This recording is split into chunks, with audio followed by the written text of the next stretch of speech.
A few more seconds. I see attendees are rolling in.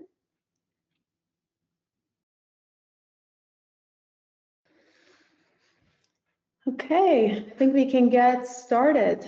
Well, hello, good morning, good afternoon, good evening. Thank you everyone for joining us today.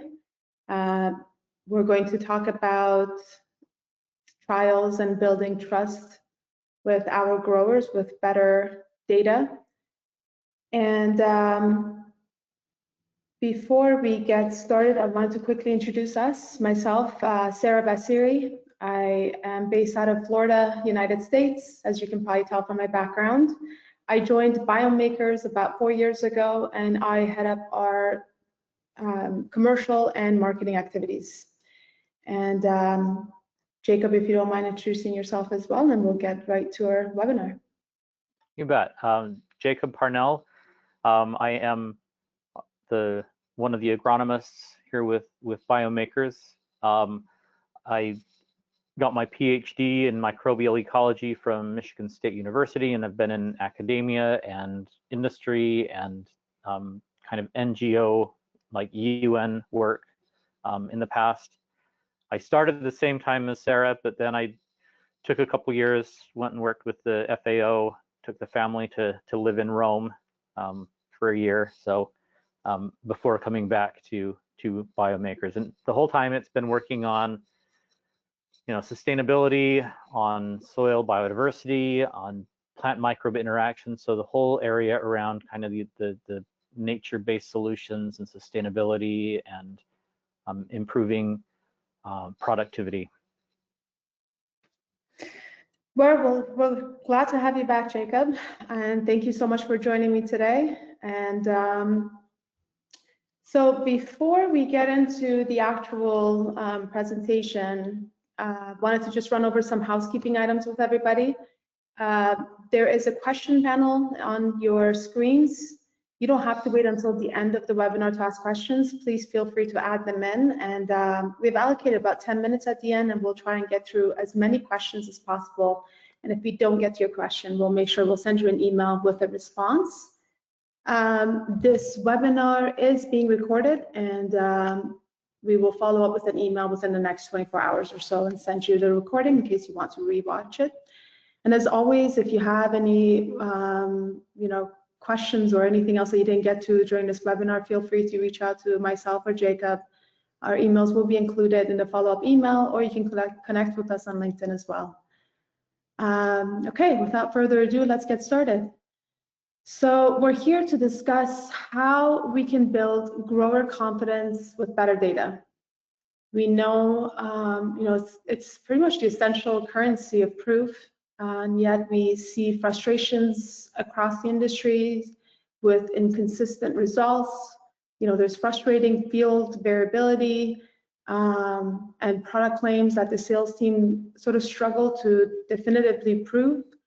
And during this webinar, we're going to talk about how we can finally remove the guesswork from R&D and understand exactly where and when products excel, and how companies can differentiate their products from the competition or even other products that they have in their portfolio.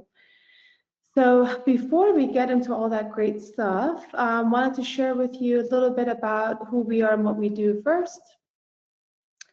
So we started back in 2015 in California, and we became an ag tech leader quickly as we are setting the standard for soil health with our technology that's called BCrop. Over the past decade, we have built the largest global soil database consisting of 55 million microorganisms.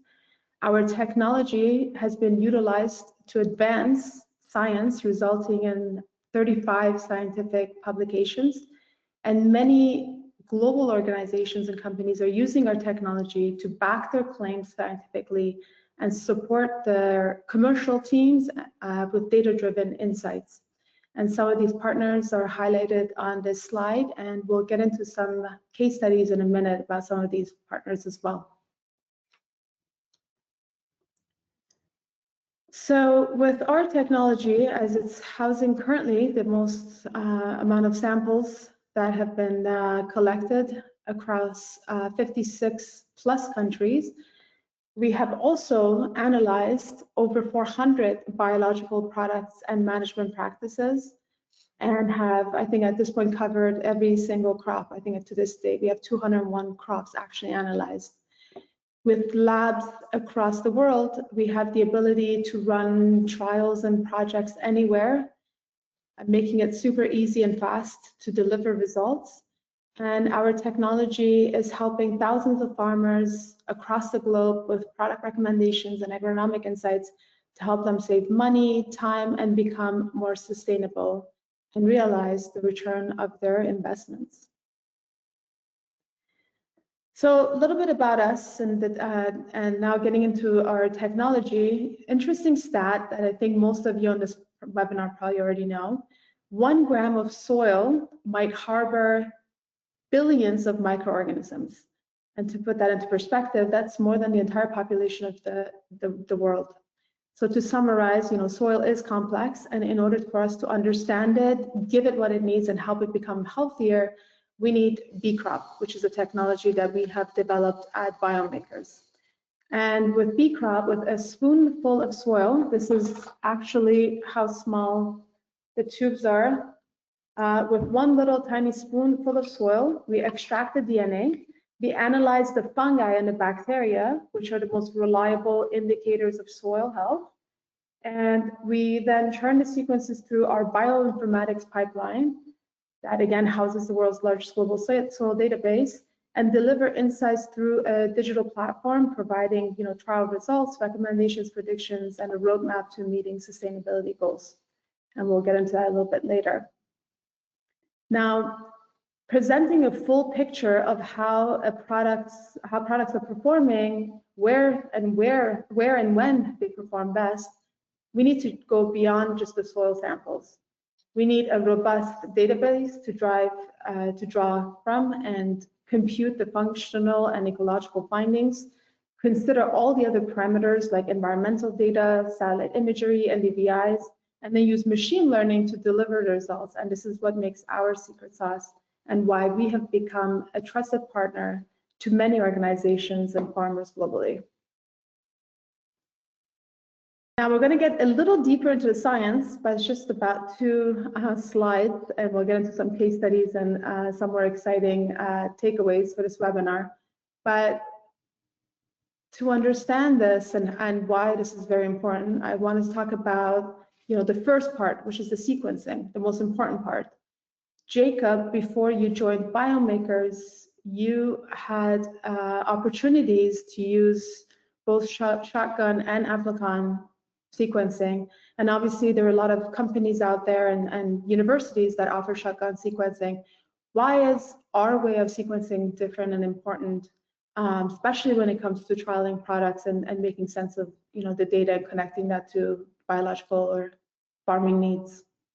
Yeah, that's a great question, and it all depends on the question. And what we're doing at Biome Makers is we want to get a high level overview of what's going on. When I first was at Biome Makers, somebody was saying, well, I want to know the specific, what specific nitrogen fixing gene is involved with this. And it's kind of that you need shotgun sequencing for that, but there aren't any farmers or growers, or especially if you're getting into maybe if you're doing a research and development side of a product, you might want to get that fine detail.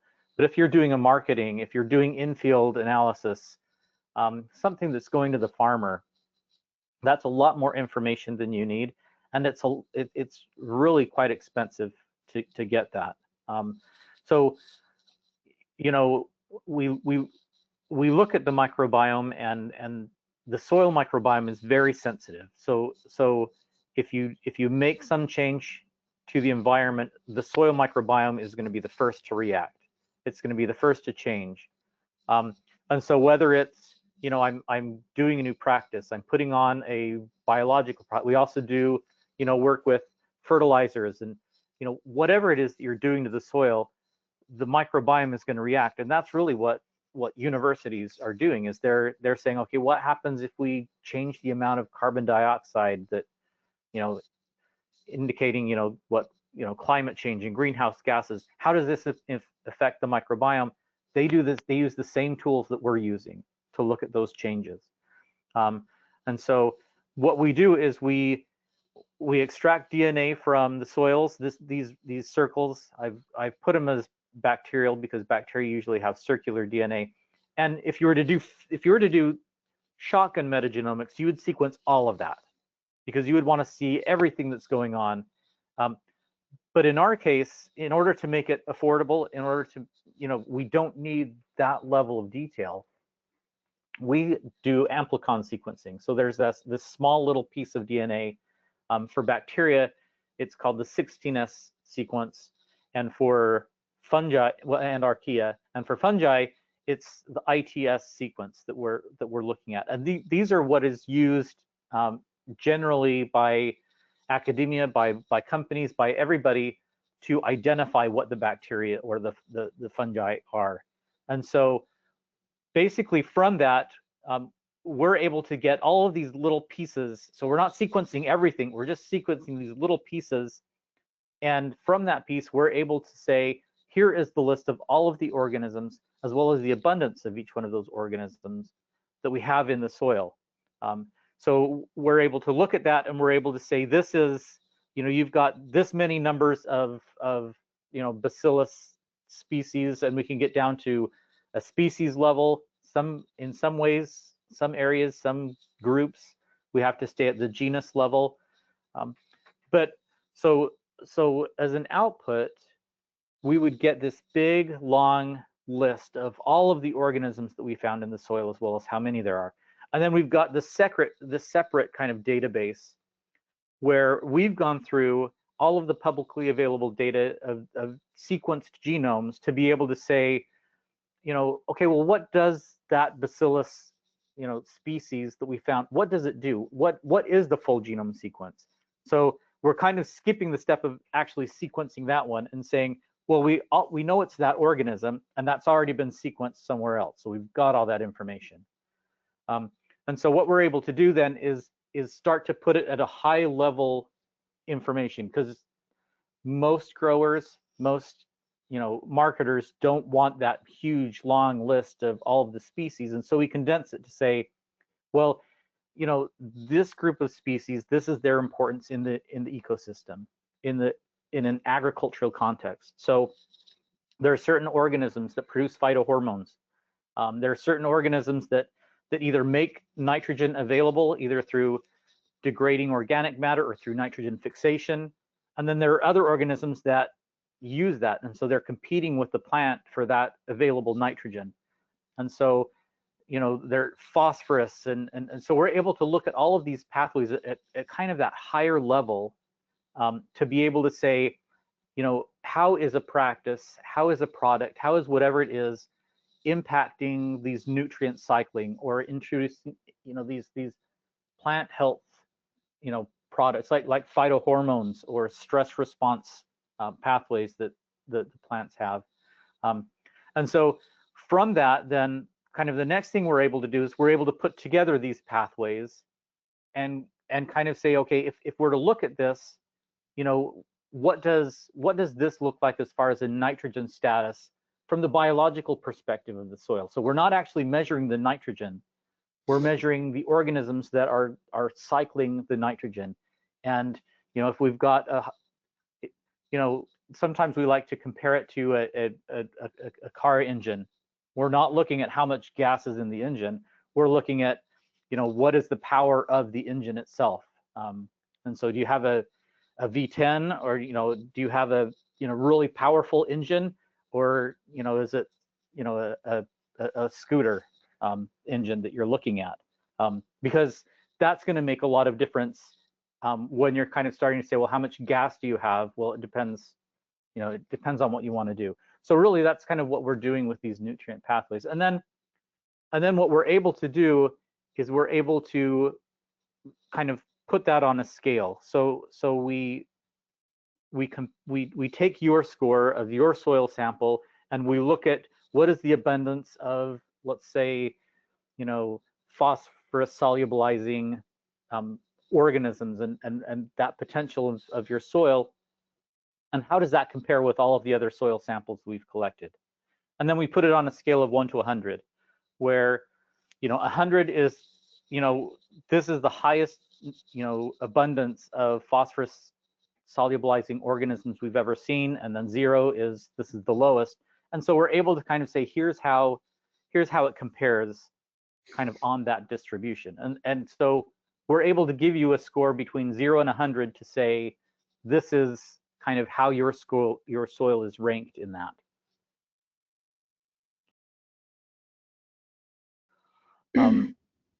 And then we're able to use that to then say, okay, well, if when you started your soil was, say at a 35, you added your product, what does it do? What does it do to each one of these different pathways, to these 60 different pathways? We can say, okay, we see that it significantly increases, some of them, it decreases others, and we're able to show from the microbiome in the field, what do these practices or what do these products actually do to the microbiome that would influence then plant health.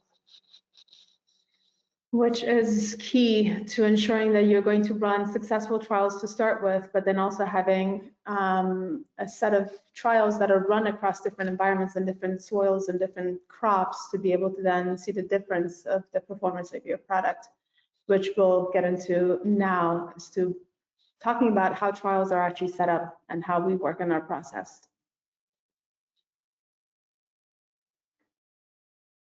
So next, as I mentioned, we're going to talk about the actual trial setup, what the process is like, and what results are delivered. I think before we get into that, I was listening to some other podcasts earlier and talking about the fact that there are about 1,500 biological products that are released today, and they're expecting about a 3,000 plus more by 2035. And I think, the challenge is, how do you stand out in a very crowded market full of products? And, like last year, I think Crop Life conducted a survey that stated that 50% of farmers see a lack in the performance of products, and that's one of the top reasons why there is such low adoption. So if we think about, obviously, a crowded marketplace, there's a lack of trust within the farming community about the actual impact of these products and their performance. At the same time, needing to be competitive and succeed in this marketplace, we need to ensure that we can demonstrate product performance and educate the industry on where and when these products need to be used in order to build the trust with the farmers. And that's where bee crop trials comes in. Jacob, did you want us to walk us through the trial setup? Yeah, so the first thing that we'll do, this is just like a normal regular field trial where you'd have an untreated versus right next to a treated.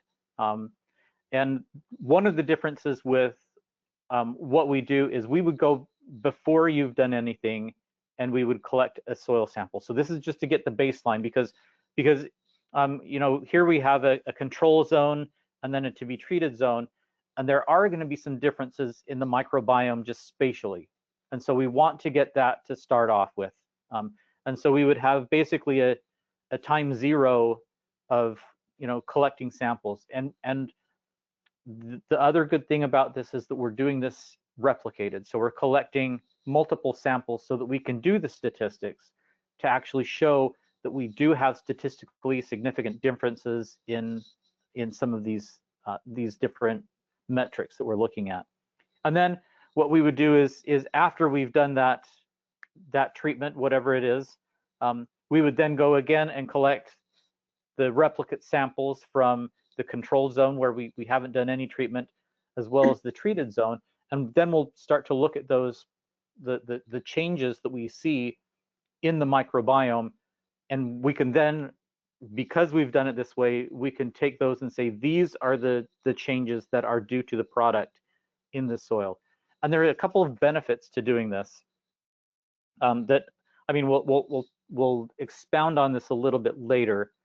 But one of the benefits to this is that we know that biological products don't always work. And one of the things that frustrated me when I was running trials for my products that I was looking at is, it's like we say, okay, it worked here, it didn't work here. You know, it worked in enough places that we feel good about putting it out. But as a scientist, it was kind of like, well, why didn't it work here? You know, what was the difference between this place and all of these other places? And based on, you know, what we've shown, we can start to then piece that together and then actually kind of use that to our advantage of being able to say, we know why it didn't work over here, and we can figure that out. So as we go through this, this is an example of a report that would come out that would start to show, you know, what are some of the differences in, you know, in some of these, you know, for example, cytokinin production or exopolysaccharide production. So exopolysaccharide production has a lot to do with drought stress, drought tolerance. And so, you know, if you're able to start to say, well, this is what we see, this is what our mode of action is, do we see something that corresponds with that coming from the microbiome? And so, you know, here, for example, we're able to see some significant results. The other thing is that we're able to do multiple time points. As in this study, they've got you know, that T0, and then they've got 2 time points after they've done the treatment to be able to look at what is actually happening with my product out in the field. We're able to look at disease as well. We're able to detect that. So if it's a for example, a biocontrol product, and we're saying, okay, this is, you know, this is to control some fungal pathogen, we're actually able to see that, and we're able to say, yes, we can see that it does reduce the amount of, you know, black point disease in wheat in this field. And so we're able to really point out what's going on, which has been very beneficial, because a lot of times there are, so we do both very specific products as well as kind of broad indirect products. So, you know, for example, there could be like a Bacillus megaterium that we say this, you know, solubilizes phosphorus. And so then you can put it in the field and see if it solubilizes phosphorus everywhere, or if it's like, okay, you know, we can start to locate the places where it does and where it doesn't. And then there are other kind of more broad, like just like compost or compost teas that are put out there that do very different things in very different environments, because they're stimulating the microbial community that's already there. And so we're able to start to kind of point out and really show, well, in what environment, you know, are they doing different things, and how do they interact differently with the microbiome, and how does this benefit the plant overall? And we're able to really show some really, I think, some pretty cool trends in what we're seeing there. And we'll get a bit more into this in later slides about the importance of sort of going through these trials and answering some of these questions. And if it didn't work here, why didn't it work? Because if, you know, we have the answers to these could translate to a lot of marketing and commercial content and support materials to help your sales team to commercialize. But we'll get into that a little bit later.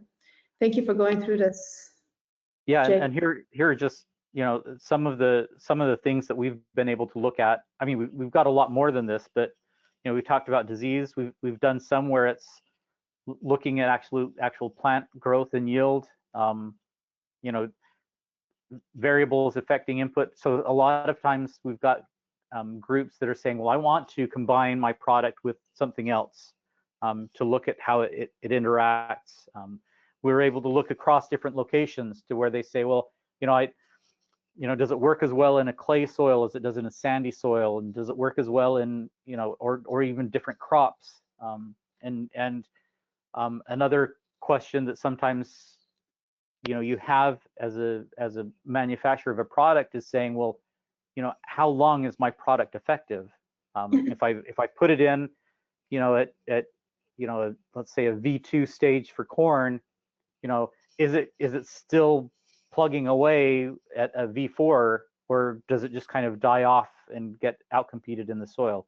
We're able to look at that, at least from, we can usually detect the product itself, but we can also say, well, the effect of that product is still going on, or maybe it's done. And maybe we can say by the end of the season, there is no difference in biodiversity in the microbiome from a treated versus an untreated, which is really the definition of sustainability, of saying we don't want long-term damage done to the soil or changes done to the soil other than beneficial changes.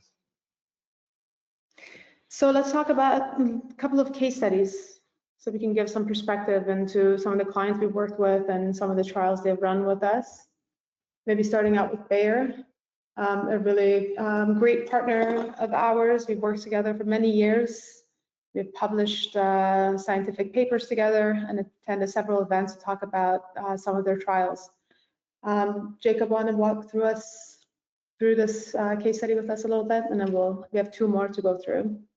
Yeah, this is one where they wanted to look across multiple locations to really be able to say. So part of it was they wanted to say, we want to know where our product is really working best. And so one of the things they got from this, doing it across a whole bunch of different locations, like we had mentioned earlier, is they were able to say, okay, it doesn't work in these couple of locations, it does work in all of these other locations. And then we were able to do some modeling, some machine learning to go in and actually then predict where is it going to work and where is it not going to work. And so they were able to come back with I think it was about an 85 to 90% confidence that they could look at the microbiome that time zero and say, oh, our product isn't going to work here. Based on the biology, based on what we've seen, and based on kind of the modeling that we've done, we can tell that whether it's going to work or not. And then as they kind of then started to use that kind of in a beneficial way, they were able to say, okay, now we can really focus on saying, where are the areas where it will work? And we can start to put our trials, we can start to put our product and focus on the locations, the soils, the climate where it will work.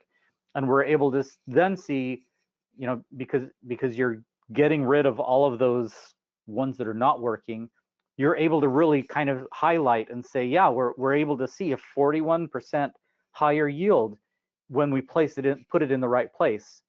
And so it adds that confidence to be able to say, don't put it over here because we know it doesn't work, and we've figured out where it does work, and we're able to put it in those places, and we're able to make that a better promise to the growers to say, yes, you are going to see an effect of this biostimulant on your yield. In this case, we saw 41% higher yield.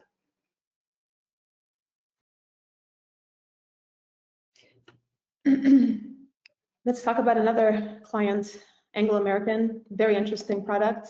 By the way, we have done webinars on all of these and more clients, and they're all available online, where we do a deeper dive into the analysis and the results. So if you guys are interested in getting deeper on any of these, we could either meet and talk about them or just watch the webinar online. Yeah, this one was really interesting, and this is so one of the things that that a lot of people mistakenly think when they think of biological testing is that biological testing is for biological products, and we certainly can do that.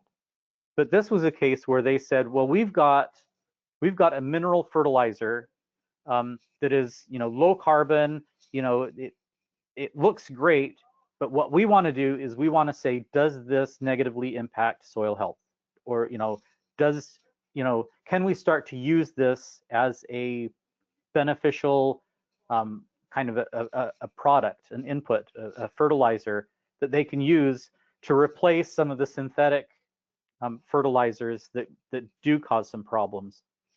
And so one of the things they wanted to do is say, if we use our product, does it negatively impact the microbiome, the biodiversity, as we've seen with some of these synthetic, fertilizers? And so we were able to look at that, and we were able to say, when we use this product, we don't see a negative impact on the soil microbiome. We don't see a loss of soil biodiversity, and we see an enhancement of microbial pathways for potassium, calcium chloride. It improves plant up, and so we're able to. It's not just for biological products; it's for practices. It's basically looking at the biology of all of this, and so that's one of the things that we were able to show, with this product, and so then they're able to go out and make statements like Catherine Bartlett did here in the statement here on the side, talking about, we can show that this is sustainable. We can show that you're getting that benefit, that it's not impacting the microbiome in a negative way. Absolutely, and we can share a little bit more about how they're showing it, because I think there's also, there's a lot of data that we generate and tons of trials, and obviously, working with a lot of folks within the scientific community, or they have, science background. So translating the data into commercial and marketing sort of content is another sort of undertaking in ensuring that your products are successful, and we'll walk through that a little bit as well. We're going to go a little bit quickly just because we may run out of time, and I want to make sure we dedicate some time at the end to answer any questions. I like this case study because it's a lot of, I think, manufacturers are sort of in charge of ensuring that their products have a positive impact on sustainability. Obviously, that's important. And there's a yield aspect to it. Am I growing more crops? But this was a very interesting one as we were looking at sort of how that translates to perhaps dollars that are saved instead of dollars that are generated through increasing, your quantity or more crops. Yeah, that's a really good point, because one of the issues that we have, at least that I experience a lot with biological products, is that when you're talking about ROI, you're talking about what is the return that I can get. So if I add my biological product to what you're already doing, can I get a better yield? And a lot of times that's very difficult to get. But if you say, well, what if we cut out, so for example, in this case, we looked at the biodiversity of the soils. We were able to say, okay, you can actually cut back on some of your inorganic fertilizers, and you can supply a biological product. And the savings by cutting back on that, they were able to increase yield slightly, but they were also able to save on how much they didn't apply in fertilizers. And so the ROI wasn't just that little bit of yield that they got at the end. It was also coming from the savings of not applying as much fertilizers. And that's a double benefit, because first of all, you're saving money on not having to apply those fertility products. And then the second benefit is that those aren't just kind of going to waste. They're not getting kind of washed through the soil, and you're not losing those. You're not just applying more where it's not needed.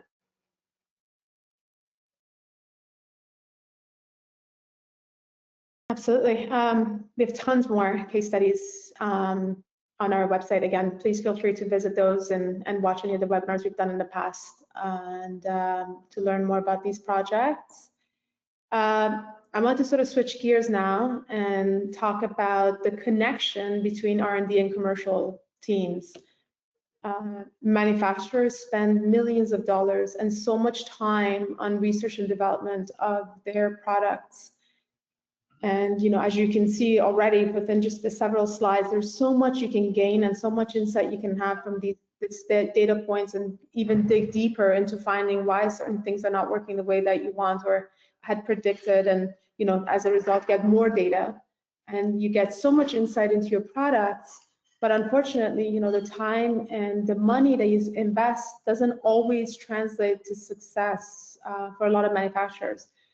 Once a product is actually in the market, we need to think about at least two main KPIs to measure return on your investment, which is one, getting the product into the hands of as many farmers, in a time where they have so many different products to choose from, and a lot of them are doing sort of their own trialing of their own products. They have obviously so many other challenges of their own, besides obviously adding a new product to their farm. And secondly, ensuring that the product delivers what it promises, and to get the results closer to working 100% of the time, so that you can build the trust with the farmer and hopefully see the growth year over year. Because you can get the product implemented and put in the hands of as many farmers as possible, but if that product doesn't work, you are then sort of losing the trust with the farmer, and you're going to see the drop. And in order for us to make sure that these products are going to work 100% of the time, we sort of touched on it a little bit, but the trial planning is extremely important, and that's probably where we spend a bit more time with our clients to talk about their objectives, what the product is supposed to deliver, and what are you trying to achieve when you go to market, and ensure that they're sort of aligning their project trials with sort of their commercial corporate objectives. And that's sort of where I wanted to go through some of the planning that's very important, where your products are going to work and where they don't. I think it's more important to understand where they don't work more than where it works, because that, again, that comes down to the trust factor. So use the data to ensure that it's less of a guessing game for the growers. Again, I mentioned, like, we have tons of growers that we meet with at events or on the field, and they talk about some of the products that their neighbor applied and it worked, and it didn't do much on their own fields. And that's because soil is complex, and farms are all different. You can't apply the same product everywhere. There's so much that goes into that process, and obviously all the other parameters that I mentioned earlier, such as environment, all the different tools that you can use to understand where your product is going to be most impactful. And I think this is sort of a couple of areas that we definitely help, and it doesn't stop here. So we talk about strategic planning based on a location, choosing trial locations with that has a diverse representative data, and that's very important. I'm just going to quickly go to the next slide, and I'll come back to this one. This is an example of a map that we present and look at, and obviously this is just a screenshot, and it changes quite often. But when we work with a manufacturer, obviously depending on the type of product they're looking to trial, we look to see the different zones that are highlighted here, and ensure that the trials are not all planned in one zone, and look to see if there are other areas where maybe it's a prominent crop and it's grown in several different states, ensuring that those states are also included in the trialing of those products, so that we can get a really good set of data that can tell us where your product is most effective and where it's not. And that really sets the trial up for success. Or sometimes companies have done tons of trials in just one region. They come back and they say, we have great data, but it didn't work, or we have to do more research to back our claims. Then we look at that and say, okay, let's see where else we can run your trials based on all the other parameters that are available to us before we get started. So this is quite important. Obviously, crop type is very important, ensuring that you are trialing across several different crops. Timing considerations are obviously important, soil type variations, and competitive benchmarking. And Jacob kind of touched on this earlier. We have a lot of clients that trial their products with other products in the market just to see how they compare and how they differ, which gives them a really great sort of market differentiator, and also helps them sort of also communicate that change with their sales force or their marketing teams to say, this seems similar to this other product that's in the market, but this is how we're different, or this is where our product is going to be most impactful. And that turns out to be a lot more successful on the commercialization side of obviously releasing products to the market. And then the commercialization support, that's huge, because again, we need to align what the objectives are and where you're looking to commercialize those products. And then we work with our commercial teams to sort of align that with the market needs, and then creating and helping them develop materials that can translate all that complex data and all the exciting info that they got about their trials for marketing and commercial teams. I know I'm going through this a little quickly because I know we have about less than 10 minutes before we get to the Q&A. But did I miss anything, Jacob, in terms of structuring trials for the best outcomes? No, well, I think another thing is, you know, and we did touch on this for a minute, is looking at, okay, what if you reduce, you know, if you've got we'll go back to the phosphate solubilizer, you know, to say, okay, what if we do half of the fertility regime that we were normally planning, and then add our product?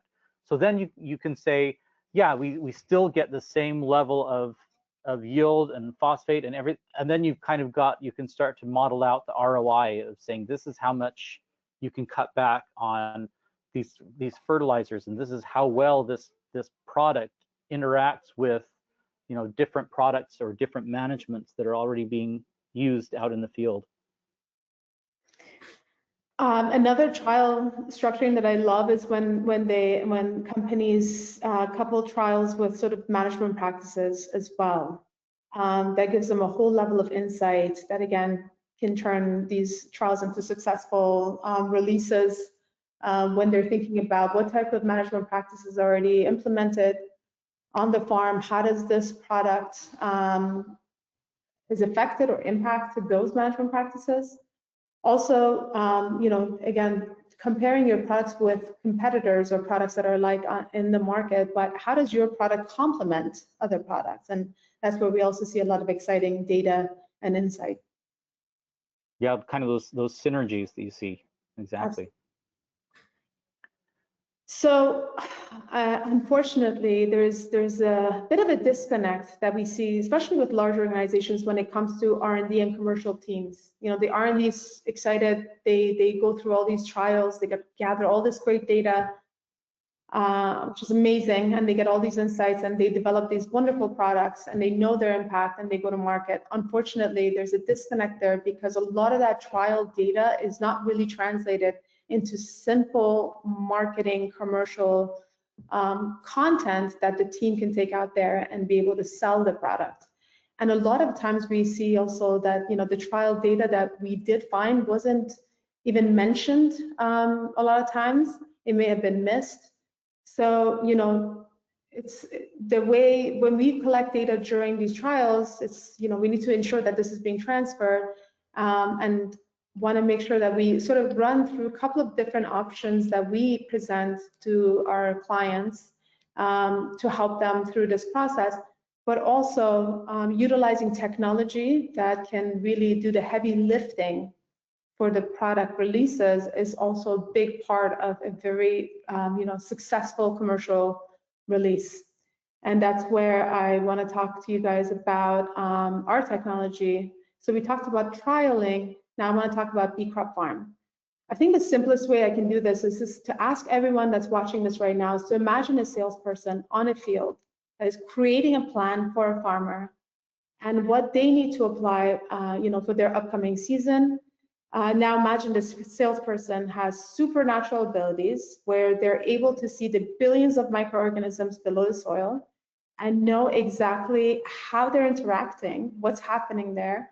And at the same time, they're able to connect all the environmental factors that impact the microorganisms, and then take all of the data that the R&D teams did and all the findings that, you know, they were able to gather either in just, you know, raw data plus, you know, the high level data, all of that, put that all together, and then draw a map for the farmer, showing them confidently, which is, I think, is a key word, exactly where the product will have the most impact and where it will not. Now, that's obviously a really big picture and something that I think we all hope for and wish for. And obviously, there's a lot of tools available to us to be able to get to that. But what we decided to do at Biome Makers is to use the database that we have, all of our technology, all the insights, and turn that into this digital platform. And that's called Beecroft Farm. So Beecroft Farm does exactly what I just asked you to imagine, with all the intelligence gathered from thousands of soil samples globally, and then all the trials we've run, and all the crop types we have analyzed. We put that through machine learning and then connect all of those with the environmental parameters and the satellite imageries that I mentioned earlier, and then use the trial data that you have and the insights that we've gathered and help the farmer basically know exactly what product needs to go where and why, what's blocked there, and what needs to go there, or what needs to be replaced to move the needle for the farmer and obviously maximize every acre for that farmer. So it obviously, the platform here is just a quick snapshot of it. Would love to provide a demo. We do have webinars on this as well. But the platform offers tailored recommendations that's matching the product to the specific needs of the farm. It helps obviously the farmer, the sales team, everyone to reduce time and money, speed up the decision making. It builds trust. Obviously, it's transparent. It's scientific data, strengthens the relationship with the farmer, boosts sales efficiency, and then simplifies the decisions. It's a clear guidance. And you are no longer sort of relying on the sales team and also your retail and channel partners to fully understand every impact of your product and the trial data that you're getting.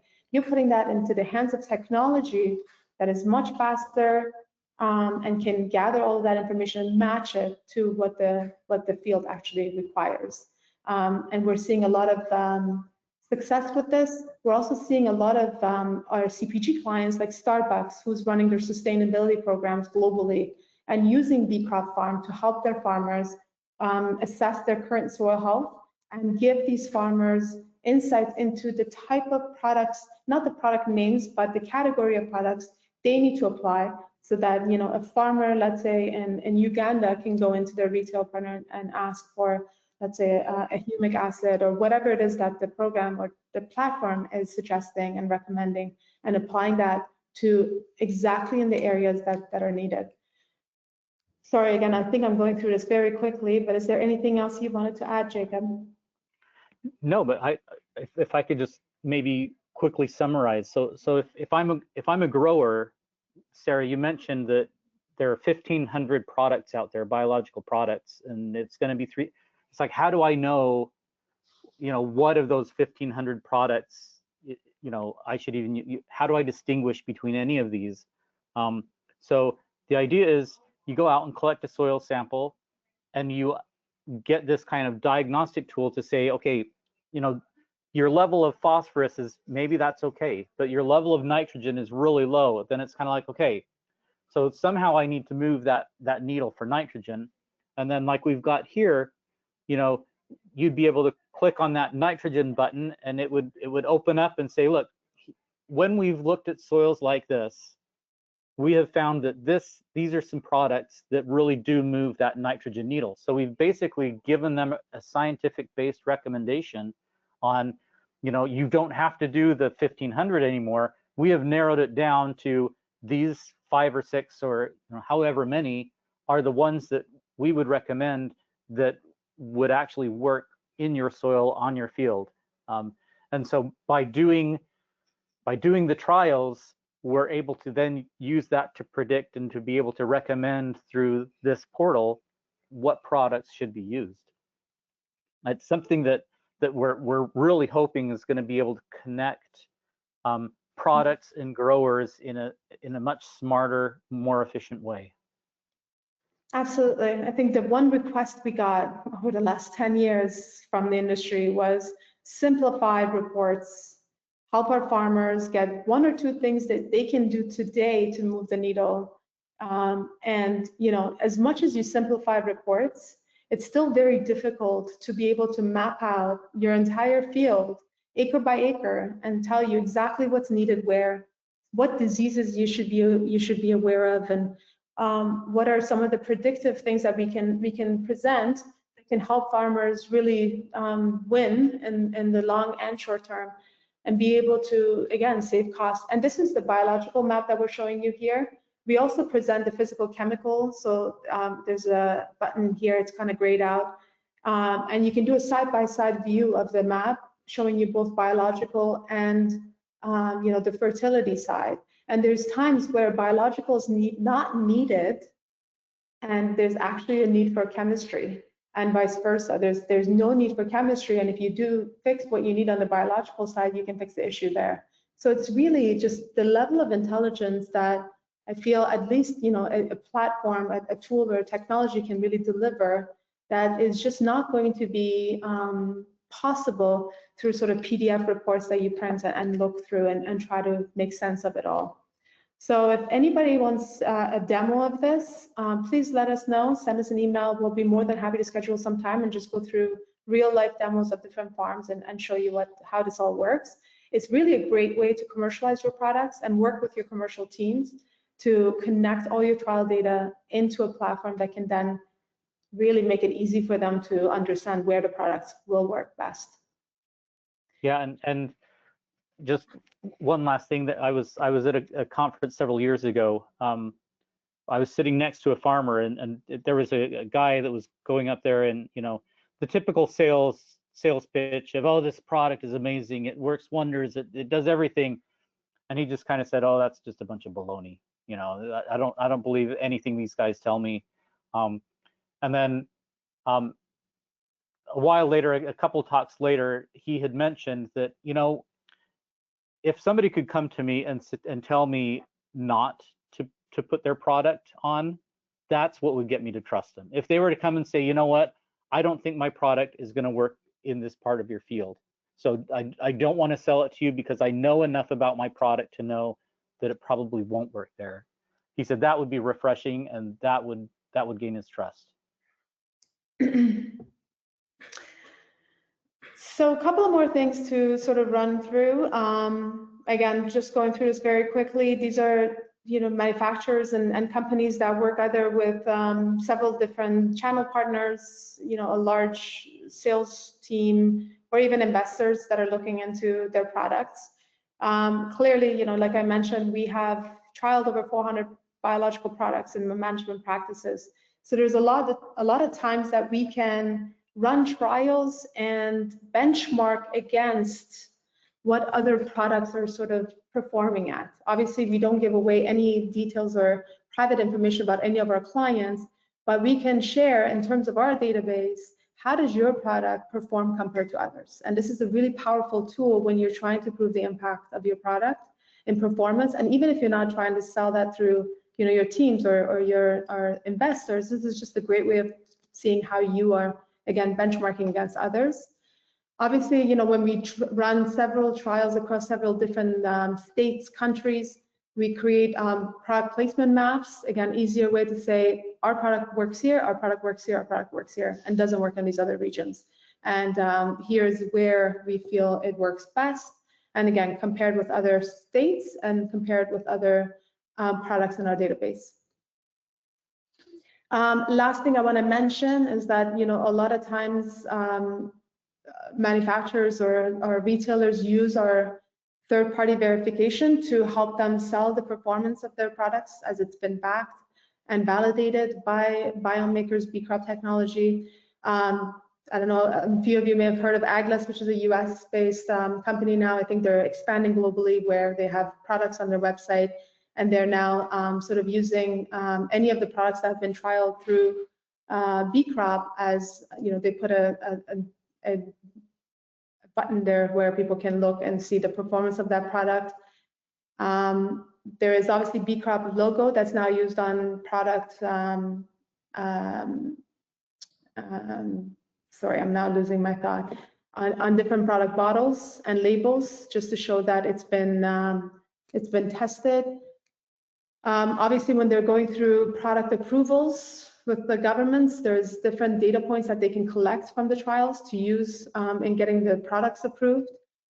Building brand trust is another big one that a lot of companies use to ensure that they can show that this product went through good trialing with a technology that's been trialed and approved by many organizations. Obviously, a competitive advantage that helps you stand out from others, and then transparent claims, which I think is the most important to ensuring that you are standing out from everybody else, and there's the efficacy and the sustainability data backing your claims. Lastly, last slide, I promise. I just want to leave us with one last thought. FAO shared that we've lost 1/3 of our soil globally. A report came out, I think, a couple of months ago stating that parts of Europe has lost 50% of their soil. And if we want to rebuild our most valuable asset, we need to ensure that we give soil what it actually needs. And hopefully, this webinar has sparked some new ideas and shared some best practices in how we can support our commercial and marketing teams achieve the highest goal, which is building trust with the most valuable partners, which is our farmers.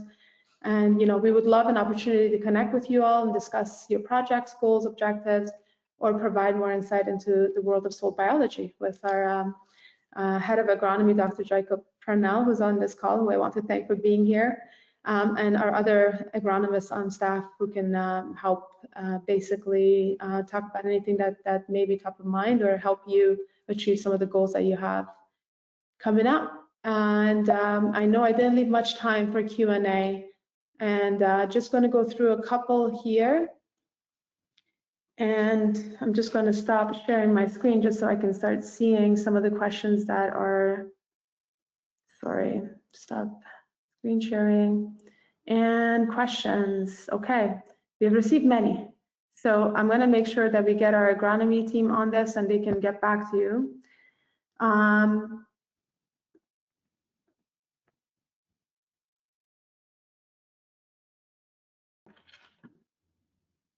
I'm just trying to look to see if the ones that we've already answered. Yes, we do have labs in Africa, so we are set up there and we can work with you basically anywhere in the world at this time. The cost of this really depends on how many trials, how many locations. We're happy to work with any budget. Obviously, we'll present our recommendations at what we think it would work best and help you and work with the budgets that you currently have.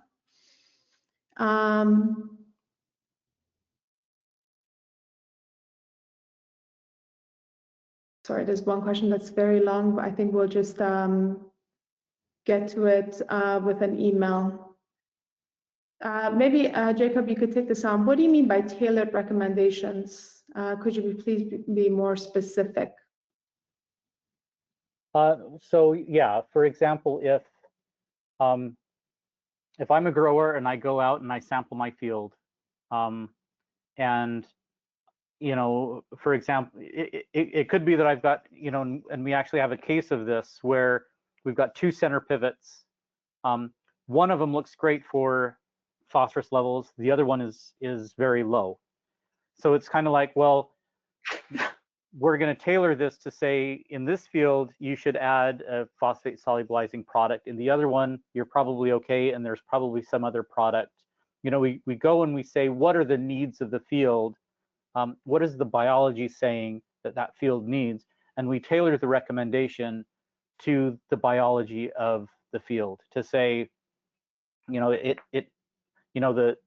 the thing that it needs most is something that's going to start moving nitrogen. Or the thing that it needs most is maybe a biostimulant that's going to provide some benefit against some abiotic stress. And so we're able to start to really kind of point out what is it that soil needs the most.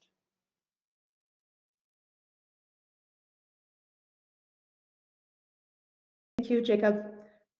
I am sorry, but I think we need to probably get back to everybody because there's a lot of questions here and will require sort of a longer answers. There's questions about root developments, different types of biologicals, and I don't think we'll do you justice by just going through it very quickly. So what I will have is our team basically respond to you with an email to your question. And if you have any further questions, obviously you can take it from there as well, or just schedule a meeting to talk further and get the clarity and insights that you need. 1 minute over time. Thank you so much, everyone, for joining us today. Again, visit us online if you want to learn more about us and download more case studies. Reach out to any of us, as well as connect with Jacob and I on LinkedIn, as we usually share industry news and updates on future webinars. And again, thank you for your time. Thank you for being here. Thank you to a lot of our clients that I know are on the call. We appreciate you. And thank you, Dr. Parnell, for being here, as always, sharing your wisdom with the rest of us. Thank you, Sarah. Take care, everyone. Bye.